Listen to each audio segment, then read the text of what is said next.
नमस्कार, आप देख रहे हैं न्यूज़ फॉर एशिया और मैं हूं आपके साथ आरोही सिंह।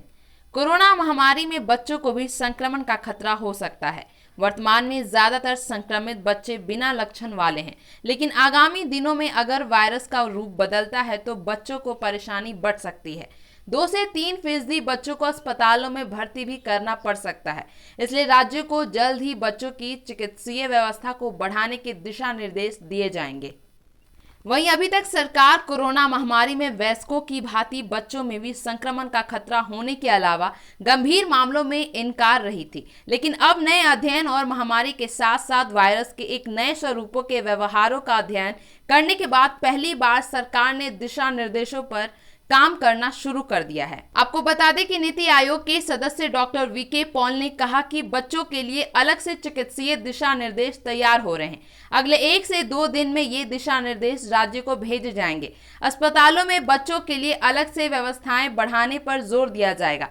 डॉक्टर वीके पॉल ने यह भी कहा कि अभी बच्चों में संक्रमण का खतरा है, लेकिन संक्रमित होने के बाद गंभीर मामले बहुत कम हैं। ज्यादातर बच्चे संक्रमित होने के बाद घर पर ही ठीक हो रहे हैं। जानकारी के मुताबिक बच्चों में संक्रमण को लेकर राष्ट्रीय टास्क फोर्स ने अंतर्राष्ट्रीय अध्ययन, महामारी के असर, नए वेरिएंट इत्यादि को लेकर जब विमर्श किया गया तो ये तय हुआ कि इन्हें बचाने के लिए अभी से जिला स्तर पर काम करना होगा। एक एहतियात के तौर पर अस्पतालों में बाल रोग सेवाओं को बढ़ाया जाएगा। हालांकि लोगों से यही अपील है कि जैसे बड़े वैसे ही बच्चों को संक्रमण से बचाया जा सकता है। इन बच्चों को संक्रमण से बचाने के लिए जरूरी है कि माता पिता पूरी तरह से जागरूक रहें। उन्हें बताया कि अस्पतालों में बिस्तरों की व्यवस्था, आईसीयू, वेंटिलेटर सहित अन्य चिकित्सीय सेवाओं को बढ़ाने पर जोर दिया जाएगा। इसके अलावा बच्चों के टीकाकरण को लेकर भी अध्ययन चल रहे हैं, जिनके परिणाम सामने आने के बाद बच्चों को भी वैक्सीन दिया जा सकता है।